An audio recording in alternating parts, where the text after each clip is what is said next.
Magandang gabi po. Narito na po ang magiging lagay ng panahon ngayong gabi ng Lunes, June 10, 2024.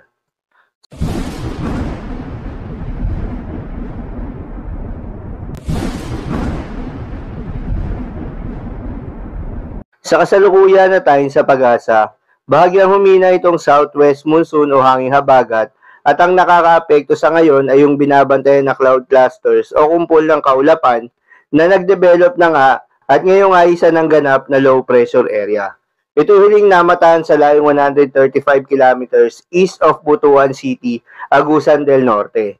Itong low pressure area na ito ay nananatiling mababa yung tsansa na maging isang bagyo in the next 24 to 48 hours. Gayunpaman, itong low pressure area na ito ay magdadala ng mga kalat-kalat na pagulan at pagkidlat-pagkulog sa may Visayas at Mindanao. Habang sa nalalabing bahagi ng ating bansa ay asahan pa rin yung mataas na tsansa ng mga localized thunderstorms, lalo na sa hapon at sa gabi.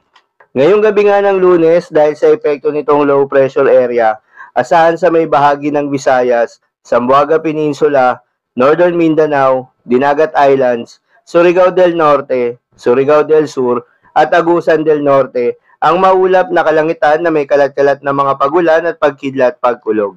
Posible ang mga pagbaha o pagguho ng lupa dahil sa katamtaman hanggang sa kung minsan ay malalakas na mga pagulan.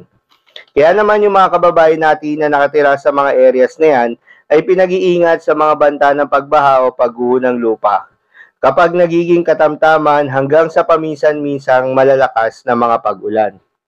Habang sa Metro Manila at nalalabing bahagi ng ating bansa, asahan naman ang bahagyang maulap hanggang sa maulap na papawirin na may kalat-kalat na mga pagulan o pagkidlat-pagkulog. Dulot naman yan ng mga localized thunderstorms. Posible rin ang mga pagbaha o pagguho ng lupa during severe thunderstorms. Madalas nabobuo ang mga thunderstorms sa ito tuwing hapon o gabi na maaaring magtagal ng 1 hanggang 2 oras. Ingat sa mga posibleng pagbaha o pagguho ng lupa during severe thunderstorms. Ugaliin rin na magdala ng payong pananggalang sa mainit na araw at posibleng pag-ulan sa hapon o sa gabi.